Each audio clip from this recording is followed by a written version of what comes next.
Hi guys, welcome back to my channel. In today's video, I'm going to show you my bases for a bunch of centerpieces that I'm making today. And sorry, I'm out of breath, but I just had to carry this big plywood. But I want to show you guys how I build my centerpieces, and I'm getting ready to paint them. But I wanted to show you really quick. Okay, you guys, don't mind that I'm in my garage, but as you see right here, I have them all lined up. These are basically pieces me and my husband built together. These are made with plywood and a wooden dowel. So for this, I'm going to show you really quick what I used. Okay guys, so I'm hoping that you guys can see me. So really quick, as I was saying, I built this wooden centerpiece. It has a bit of weight because it's plywood that I'm using. They are on the regular light. I would very much suggest for these to be mainly indoor setups if you have, but they are pretty good weight for outdoors.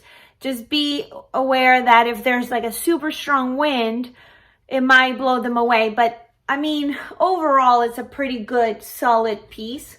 So for this, I basically just bought a whole big sheet of plywood, and I had the guy at Home Depot cut it down for me to the size I needed. Now this size, I believe, is a 5x5. And so he was able to cut the pieces for me, and that's what I did. I also found these wooden dowels, and these were actually pretty long. Like, I will say, like, some of them were like 38-inch long, and the other ones were 42-inch long. So depending on the length of wooden dowels you get, you might be able to get 2 pieces out of one. These are like almost like $2 or $3 each. So what I needed was the guy to pretty much measure them and cut them down. So this ended up being about, I would say, I had him cut them down to 22 inches. Okay. So I was able to get 2 pieces out of one big, I believe it was 38 or 48. Yeah, makes sense. So that's what I did. Now, the next thing is I drew, as I don't know if you can see them in pencil, I drew an X with pencil so that I could get to the middle of the board. And I had my husband drill a hole for me, okay? The same dimension as this. So this is about a 1/2 inch, okay? 1/2 inch wooden dowel. And he drew a hole. And then the next thing I used for that was Gorilla Glue, okay?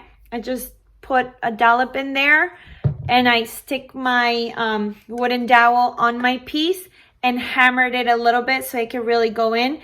And I let it dry for about 24 hours, okay? So this is the next day, pretty much. I did this yesterday, and I have my pieces. So I will be building a about 10 centerpieces for a baby shower with teddy bears hanging off of the clouds kind of theme. So I needed something that was going to be sturdy enough to be able to hold on to the teddy bear weight, and also be mindful that the regular bases that I use for balloons are like the plates, ceramic plates with like the balloon stick, and those are fine. But for this event, because it did require the teddy bear hanging and all that stuff, I wanted to make sure that I had a sturdier base, okay? So right now, all I'm going to do to prep them, they're not due until next week. So what I want to do is paint them with regular paint. So I will be painting these whole things with the color white, so that you don't have this like wooden look. Unless if somebody likes it this way, you can leave it as is. But I mean, I just need to paint the whole thing. You know what I mean?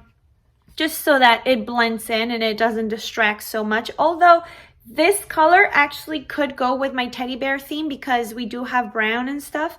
But I just want to be more professional and paint it. Now, the paint that I'm going to be using is nothing out of the ordinary. You can spray paint them. That's fine if you want.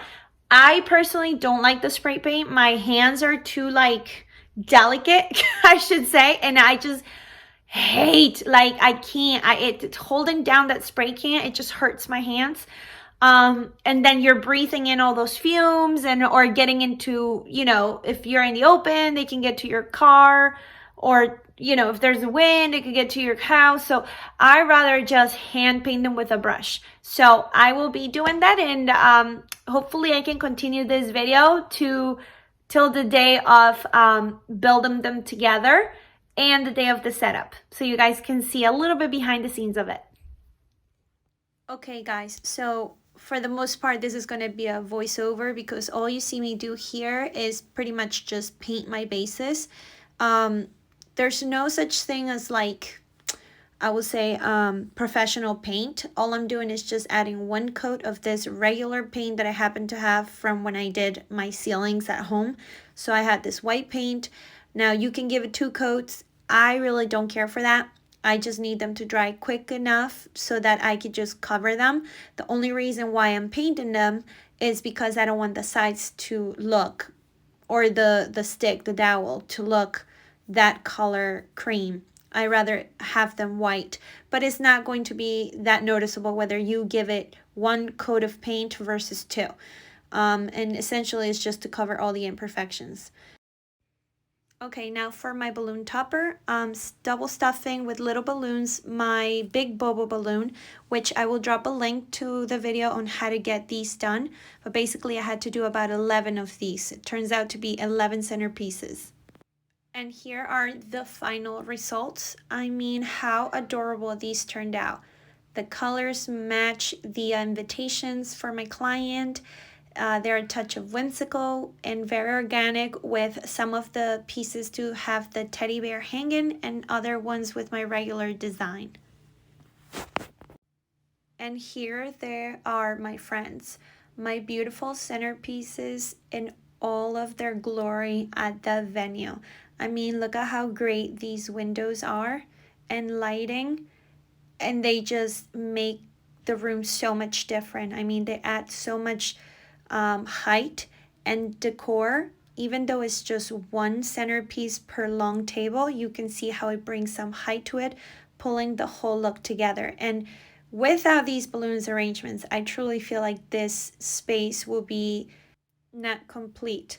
It's just that balloons have a way of transforming any space into a magical one.